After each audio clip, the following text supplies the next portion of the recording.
بسم الله الرحمن الرحيم، والصلاة والسلام على أشرف المرسلين سيدنا محمد وعلى آله وصحبه أجمعين. This lecture is about introduction to carbohydrates. The lecture will be presented by Dali Ibrahim Wagiallah, Assistant Professor of Clinical Chemistry. Overview. In this lecture we are going to talk about carbohydrate definition, classification, function, and the regulation of carbohydrate metabolism. First, we start with the definition of carbohydrates. Carbohydrates are defined as polyhydroxy aldehydes or ketone and their derivatives, or as a substance that yields this compound on hydrolysis. A carbohydrate is a biological molecule consisting of carbon, hydrogen, and oxygen atoms, usually with the hydrogen-oxygen atom ratio 2:1. In other words, with the formula CH2ON. Functional group present include hydroxyl group. The word OS indicates sugar. Derivatives carbohydrate can be formed by addition of other groups such as phosphate, sulfate, and amines. كتعريف للكربوهيدرات، الكربوهيدراتات هي عبارة عن مركبات بتحتوي على بوليهيدروكسي للألدهايد والكيتون أو مشتقات هذه المركبات، أو أي مركبات ممكن ينتج عنها ألدهايد أو كيتون بودي بعد ما نعمل لها هيدروليسيس.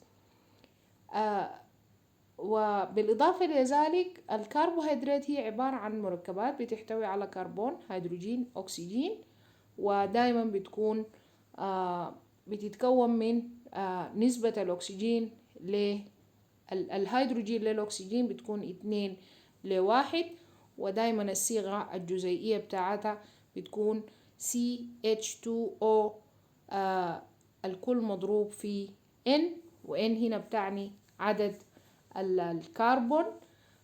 The functional group دايما بتحتوي على زمرة وظيفية بتاعت هيدروكسيل جروب، والمقطع أوز دايما بيعني كلمة شوجر، يعني جلوكوز، فركتوز، مالتوز، كلها عبارة عن كربوهيدراتات بتنتمي لمجموعة السكريات.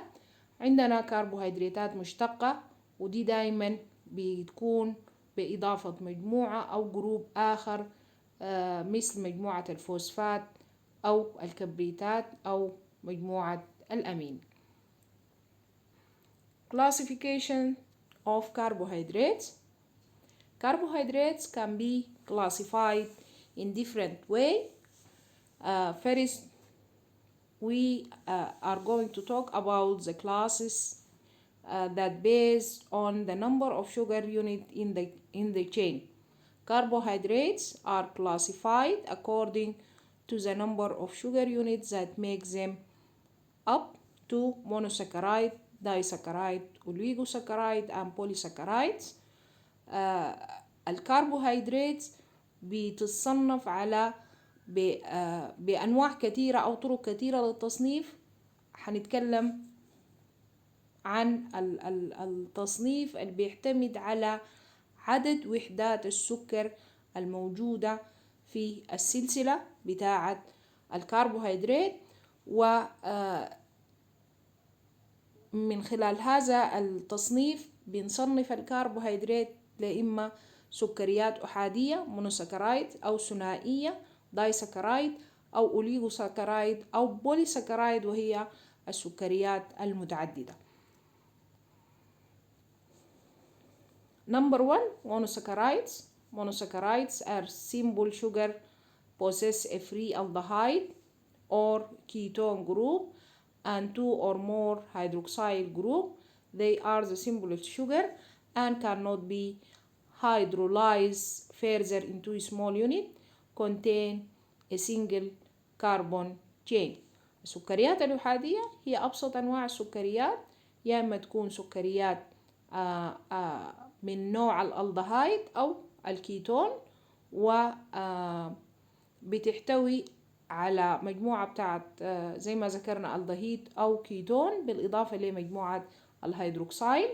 والسكريات الأحادية المونوسكرايد هي أبسط أنواع السكريات وما بيحصل لها تحلل تاني لوحدات أصغر، ودائما بنلقاها بتحتوي على single chain of carbon، سلسلة أحادية واحدة من الكربون. المونوسكرايد are classified based on the number of carbon atom they possess to triose, tetrose, pentose, and hexose, or depending up on their group as aldoses or ketoses, or based on stereoisomers to D sugar with the hydroxyl group on the right, or L sugar with the hydroxyl group on the left. السكريات الأحادية هي نفسها بتتصنف أو بتتقسم لمجموعات أخرى، والتقسيم بتاع السكريات الأحادية مبني على 3 أسس. الحالة الأولى وهو تصنيف مبني على عدد الكربونات داخل اللي بتكون لي المونوسكرايد. فإذا كان عندي سكريات ثلاثية اللي هي دي بنقول عليها ترايوزيس، سكريات رباعية تيتروزيس، بنتوزيس، سكريات خماسية، وهيكسوزيس دي سكريات سداسية مثال لها الجلوكوز. أو نقسمها إلى الدوز الشوجر أو كيتوز الشوجر على حسب الزمرة الوظيفية المحتوياها. إذا كانت بتحتوي على الدهايد بنسميها الدوز شوجر، وإذا كانت بتحتوي على كيتون بنسميها كيتو شوجر. أو بتعتمد التقسيم الثالث بيعتمد على الكونفيجريشن التركيب بتاعها، فبنلقى مجموعة من المونوسكرايد ممكن نقول عليها دي شوجر أو نقول عليها ال شوجر، وده بيعتمد على الموقع بتاع الهيدروكسيل جروب. فإذا كانت في الرايت سايد بنقول عليها دي شوجر، وإذا كانت مجموعة الهيدروكسيل في الليفت سايد بنسميها ال sugar. Here we can see the difference between aldo and keto sugar depend on the hydroxyl group. In the keto sugar, the hydroxyl group in the middle, while in the aldo sugar, the hydroxyl group is in the terminal. Depending on the number of the sugar, first we have trioses, in the second we have pentoses, and glucose and galactose are hexoses sugar. Glucose and galactose are aldo sugar, while fructose is the keto sugar. Also here we can see the difference between الجلوكوز and دي جلوكوز.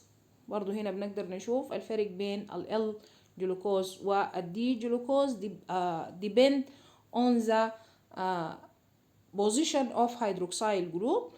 In the D glucose, the hydroxyl group in the right hand, while in the L sugar, the hydroxyl group in the left side.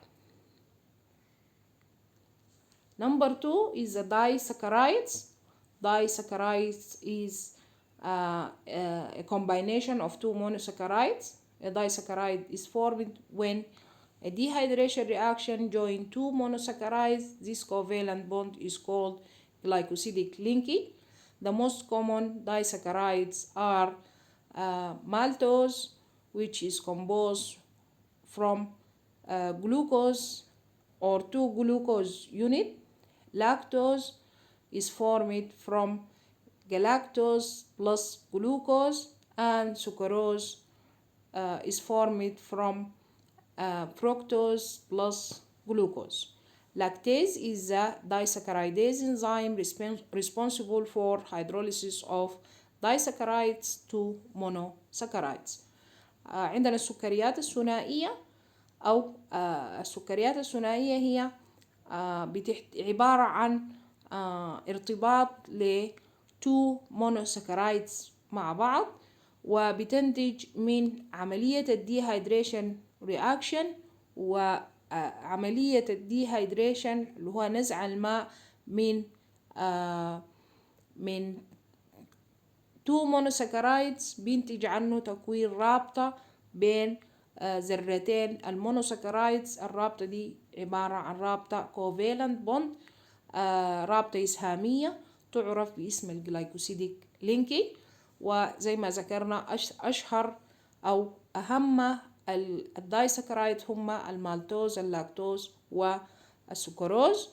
وإنزيم اللاكتيز هو الإنزيم المسؤول من تكسير الدايساكرايد ويحولها لنا لمونوساكرايدز. عندنا نمبر 3 النوع الثالث هو الأوليغوساكرايدز. أوليغوساكرايدز any carbohydrate composed from 3 to 10 units of simple sugars monosaccharide. A large number of oligosaccharides have been prepared by partially breaking down more complex carbohydrate polysaccharides. Oligosaccharides can have many functions including cell recognition and cell binding. عندنا النوع الآخر من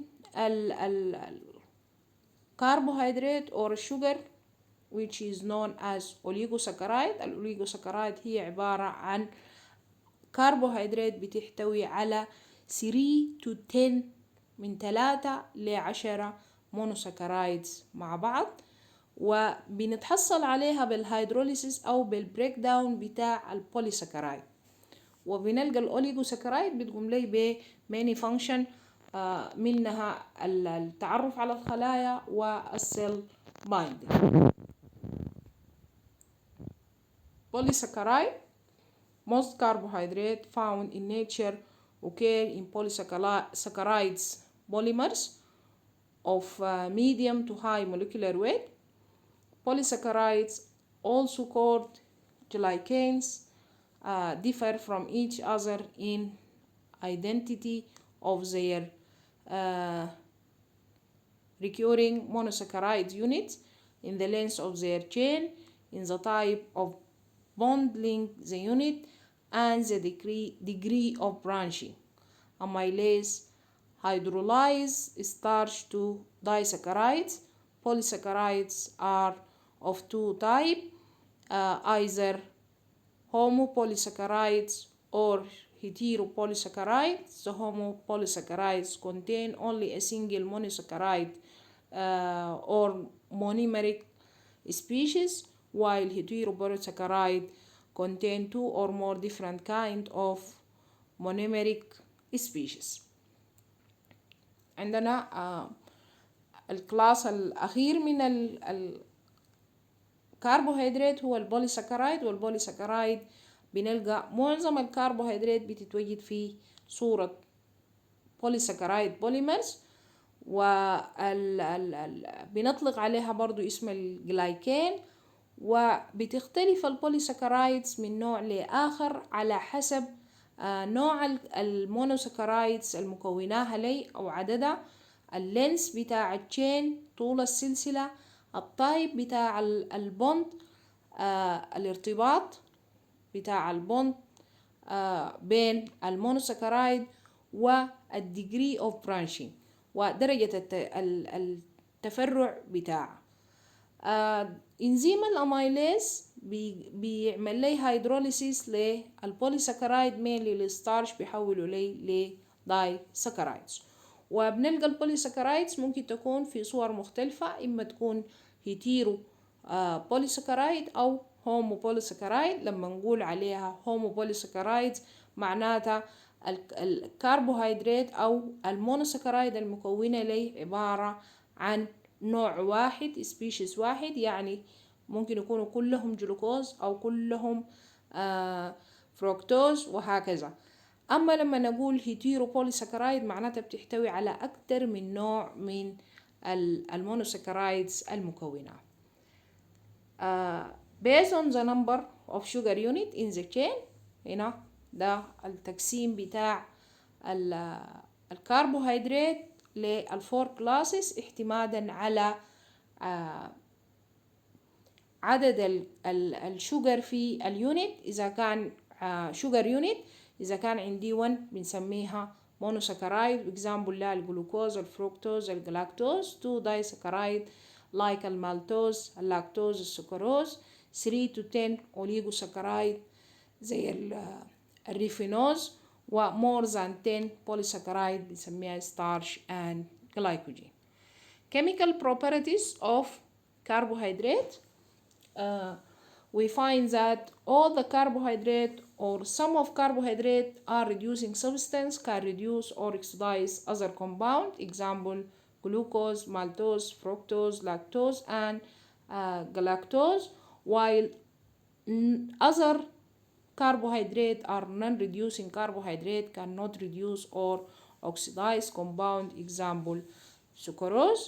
وبنلقى من الخواص الكيميائية بتاعة الكربوهيدرات إنها هي عندها قابلية اختزال وأكسدة بعض المواد، فعندنا سكريات مختزلة أو كربوهيدرات مختزلة زي الجلوكوز، المالتوز، الفركتوز، اللاكتوز والجلاكتوز.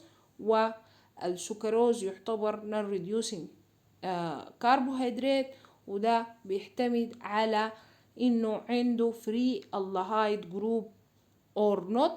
هو ده السبب بيخلي إنه بعض السكريات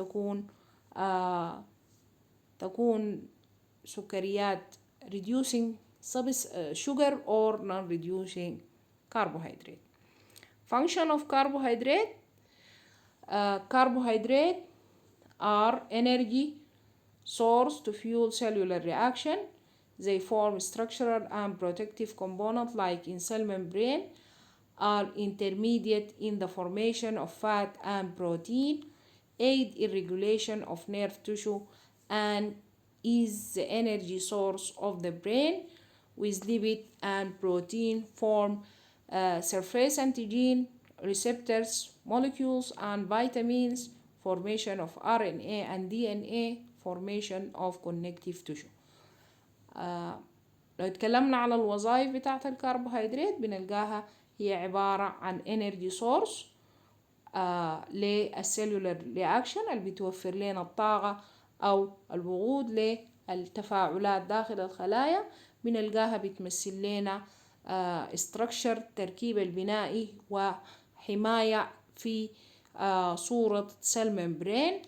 بنلقاها هي عبارة عن intermediate مركبات بتظهر عرضية في أو بتدخل في تكوين الفات والبروتين، بيساعد في الريجوليشن of nervous tissue، وبتوصل أو بتوفر الطاقة للبرين. وبالإضافة للليبيد والبروتين، مع إضافتها للليبيد والبروتين بتمثل لنا ريسبتور مولكيولز مستقبلات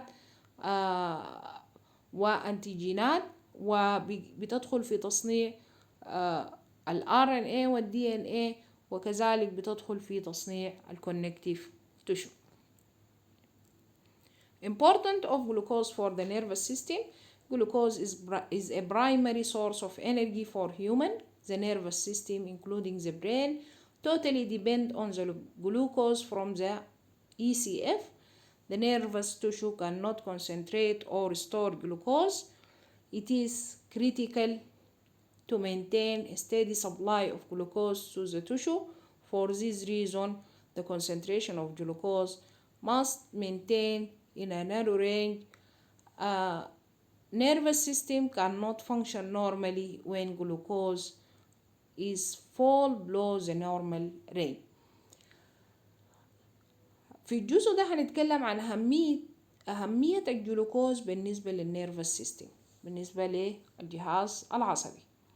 وبنلقى إن الجلوكوز هو المصدر الأول للطاقة بالنسبة للإنسان.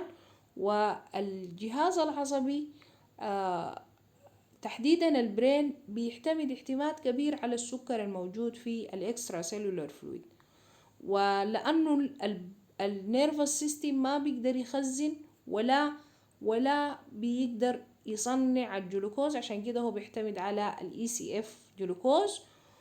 وعشان نحافظ على الجلوكوز في البلد أول steady supply للبرين والتشو بصورة متوازنة، الحاجة دي صعبة جدا أو كريتيكال.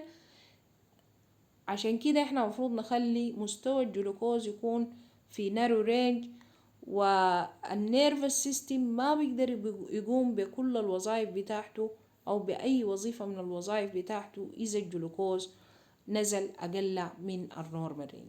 طيب عشان ما نحافظ على الجلوكوز لنورمال رينج لابد انه يكون في طريقة احنا بنحافظ بيها.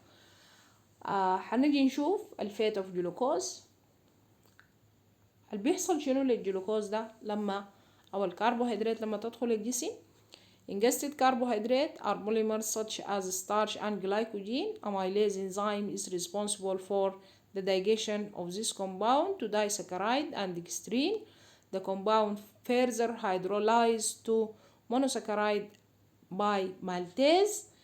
السكريات لما تدخل الجسم أو الكربوهيدرات بتدخل في صورة ستارش وجلايكوجين، وعندنا إنزيم الأميليز هو مسؤول من تحويله لدايسكرايد وديكسترين، وبعد ذاك المركبات الدايسكرايد بتتحول لمونوسكرايد عن طريق إنزيم المالتيز.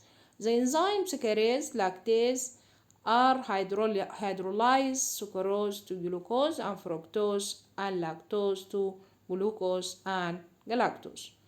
وإنزيم السكريز واللاكتيز هم بحولوا له السكروز لجلوكوز وفركتوز، واللاكتوز لجلوكوز and galactose. يعني السكريز بيشتغل على الدايسكرايد. Carbohydrate is converted into glucose by the various enzymes. Glucose is absorbed from small intestine, then metabolized. Metabolism of glucose in the body begin. يبقى عشان يحصل ميتابوليزم للكربوهيدرات لازم تتحول لصورة جلوكوز. Glucose is transported through the bloodstream to the liver. In the liver, glucose either used or stored depending on the need of the body at that time. طيب بمجرد الجلوكوز ما مشى عن طريق البلد ستريم وصل الليفر، في الليفر عنده خيارين، يا إما هو يستخدم أو يخزن. والجلوكوز إنه يتخزن أو يستخدم ده بيعتمد على حوجة الجسم له في اللحظة اللي وصل فيها الجلوكوز للليفر. There are three ways in which glucose is either utilized or stored in the body. These ways are glycolysis, glycogenesis, and conversion to fat. يبقى لما الجلوكوز ده يصل الليفر عنده 3 خيارات أو 3 طرق هو ممكن يا إما الجسم يستخدمها به أو يخزنها، بتشمل لنا عملية الجلايكوليسيس، الجلايكوجينيسيس and conversion to fat. الجلايكوليسيس اللي هو تكسير الجلوكوز، الجلايكوجينيسيس تصنيع الجلايكوجين أو تحويل الجلوكوز لفات، تحويله لدهون. Glycolysis breakdown of glucose to pyruvic acid or lactic acid or both for the production of energy in form of ATP. It is used to control the level of glucose in the blood. Glycolysis occurs through aerobic or anaerobic pathway. بأول واحدة من الطرق اللي احنا بنستخدم فيها الجلوكوز داخل الجسم هي عملية الجلايكوليسيس، ودي بتشمل لنا تكسير الجلوكوز وتحويله لبايرفيك أسيد ولاكتيك أسيد أو الاثنين معا. في النهاية الفكرة بتاعتها إنه إحنا نتحصل على ATP. الطريقة دي بنستخدمها عشان الجسم يحافظ على مستوى الجلوكوز في البلد. إحنا قبل قلنا إنه لازم يكون مستوى الجلوكوز في نورو رين، فيبقى عملية الجلايكوليسيس عشان نحافظ على الجلوكوز فيه. والجلايكوليسيس ممكن يكون aerobic في وجود الهواء أو anaerobic pathway. Glycogenesis and glycogenolysis. The process of glycogen formation is called glycogenesis. تصنيع الجلايكوجين بنسميه glycogenesis, while the term glycogenolysis describes the breakdown of glycogen. والجلايكوجينولايسيس هو تكسير الجلايكوجين. Glucose is converted to glycogen and stored in the liver and skeletal muscle when it is not needed for immediate use. يبقى تصنيع الجلايكوجين هي عملية بيلجأ لها الجسم لما يكون ما في حوجة للجلوكوز عشان يخزنوا ليه في السكيلتال مصل. أما الجلايكوجينولايسيس هي عملية تكسير الجلوكوز، ودي بيلجأ لها الجسم لما يكون عنده لو بلد جلوكوز عايز يزيده. Number 3, conversion to fat. Excess glucose, which is not immediately needed by the body and cannot be stored as glycogen in the liver, is oxidized to fatty acid and is stored as fat in the tissue. الجلوكوز الزايد عن الحوجة اللي ما بنقدر نستخدمه في لحظته أو ما محتاجين نستخدمه بيتخزن في صورة جلايكوجين في الليفر، أو يحصل له oxidation to fatty acid and store in fat في التشو. Glucose when needed by the body can be removed from fat or protein. This process is known as gluconeogenesis. عندنا عملية تحويل بعد ما حولنا الجلوكوز الزايد لفات. إذا الجسم يحتاج لهذا الجلوكوز مرة أخرى بيقوم بيصنع الجلوكوز من الفات والبروتين، وعملية تصنيع الجلوكوز من الفات والبروتين بنسميها the gluconeogenesis.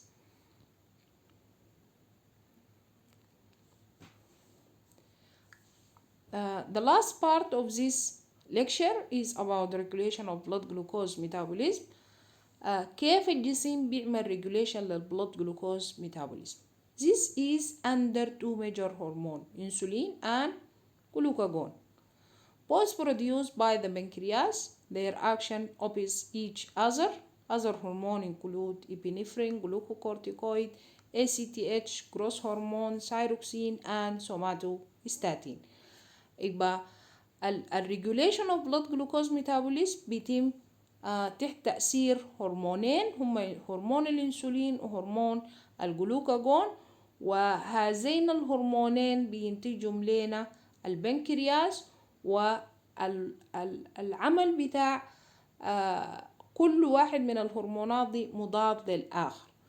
كذلك عندنا هرمونات أخرى بتدخل في عملية الريجوليشن اوف بلود جلوكوز ميتابوليزم، ودي بتشمل لنا الإبنفرين، الجلوكوكورتيكويد اللي هم ديل بيجوني الإبنفرين من المظلة of the adrenal gland and the glucocorticoid from the cortex, ACTH من البيتيوتري gland, growth hormone, thyroxine and somatostatin. Insulin, we are going to talk in details about the action of insulin. Insulin is a primary hormone responsible for the entry of glucose into the cell, produced and secreted by beta cell in the islet of Langerhans in the pancreas, normally released when glucose level are high and not released when the glucose level are decreased. It decreases blood glucose level by transport glucose to muscle and adipose tissue, increase glycogenesis, lipogenesis, and glycolysis, and inhibited glycogenolysis. Insulin is the only hormone decrease blood glucose level, and we call it a hypoglycemic hormone. لو اتكلمنا عن الانسولين بنلقى الانسولين هو الهرمون المسؤول بصورة رئيسية من إدخال الجلوكوز داخل الخلايا، وبتنتج لي خلايا بيتا في البنكرياس، وبيتفرز بصورة طبيعية إذا كان عندي الجلوكوز ليفل كانت هاي،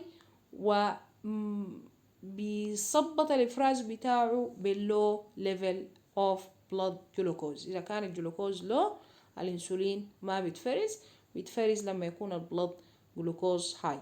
طيب بيتفرز لما الجلوكوز يكون هاي ليه؟ عشان ما يقلل مستوى الجلوكوز، والانسولين بيقلل مستوى الجلوكوز في الجسم عن طريق خطوات معينة. أول حاجة إنه بيعمل ترانسبورت للجلوكوز تو muscle and adipose tissue، بيدخل له الجلوكوز للمصل والأديبوز تشو، وبيزيد عملية الجلايكوجينيسيس، لايبوجينيسيس، glycolysis and inhibit glycogenolysis.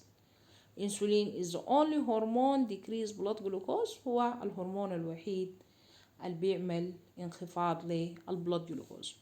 Glucagon primary hormone responsible for increased blood glucose, produced and secreted by alpha cell in the islet of Langerhans in the pancreas, releasing during stress and fasting state, act by glycogenolysis in the liver, increase gluconeogenesis, can refer to as a hyperglycemic hormone.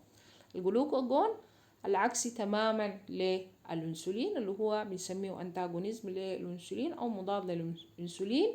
وإذا كان الأنسولين بيخفض مستوى السكر في الدم، فالجلوكاجون هو الهرمون الرئيسي لزيادة مستوى السكر في الدم. تفرز خلايا ألفا في البنكرياس، بيتفرز أثناء الستريس والفيت ستاتس في حالة الصيام.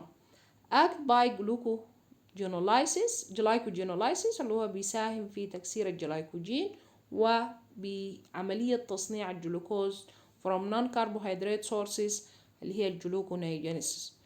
ولأنه هو بيزيد مستوى السكر في الدم فبنسميه هايبر جلايسيميك هرمون. في الصورة دي هنلقى عندنا على اليمين اللي هو المين أو البرودومينانت اللي بيشتغل هو الجلوكاجون، ودي بتكون في حالة الفاستنج ستيت. وفي الشمال البريدومينانت الهرمون اللي بيشتغل بصورة أكتر هو الإنسولين، بيكون في حالة الفيت. طيب نشوف الأكشن بتاع الجلوكاجون شنو. بيعمل زيادة للجلايكوجينولايسيس، جلوكونيوجينيسيس، كيتوجينيسيس، بالتالي بيزيد البلد جلوكوز. وايل الانسولين بيعمل جلوكوز اوكسيديشن، glycogen synthesis, fat synthesis and protein synthesis، بالتالي بيعمل decrease in the blood glucose level. نشوف مع بعض الأكشن of the other hormone in the regulation of blood glucose. Number 1, the adrenal gland hormone epinephrine produced by adrenal medulla increase plasma glucose level by inhibiting insulin secretion, increasing glycogenolysis, promote lipolysis released during time of stress. الإبنفرين هو برضو واحد من الأنتاجونيزم للإنسولين، مضاد للإنسولين، معناته بيزيد مستوى السكر في الدم، بتفرزه لي الأدرينال مضلة، بيزيد مستوى السكر في الدم عن طريق إنه بيثبط إفراز الإنسولين، بيزيد عملية الجلايكوجينولايسيس تكسير الجلايكوجين، وبيحفز اللايبوليسيس. دايما بنلقى الإبنفرين بيتفرز في حالات الاسترس. الأدرينال كورتكس بتفرز الجلوكوكورتيكويد، وده برايمري بيكون الكورتيزول، وبيحصل له ستيموليشن بواسطة الأدرينوكورتيكوتروفيك هرمون from the anterior pituitary, increase plasma glucose level by decreasing intestinal entry of glucose into the cell، بيقلل عملية دخول الجلوكوز داخل الخلايا، increasing gluconeogenesis، بيحفز عملية الجلوكونيوجينيسيس تصنيع الجلوكوز from non-carbohydrate source from lipid and fat, increasing lipogenesis, liver glycogen and lipolysis. The growth hormone released from the anterior pituitary stimulated by decreased blood glucose level and inhibited by increased blood glucose level. Increased plasma glucose level by decreasing entering the glucose into the cell, we increase the glycolysis. ACTH released from anterior pituitary stimulated by decreased cortisol level, stimulate adrenal to cortex to produce cortisol. Then cortisol increase plasma glucose level by converting lipid glycogen and promoting gluconeogenesis and inhibit the action of insulin. يبقى الكورتيزول بيعمل الآتي: بيحول الجلايكوجين in the liver and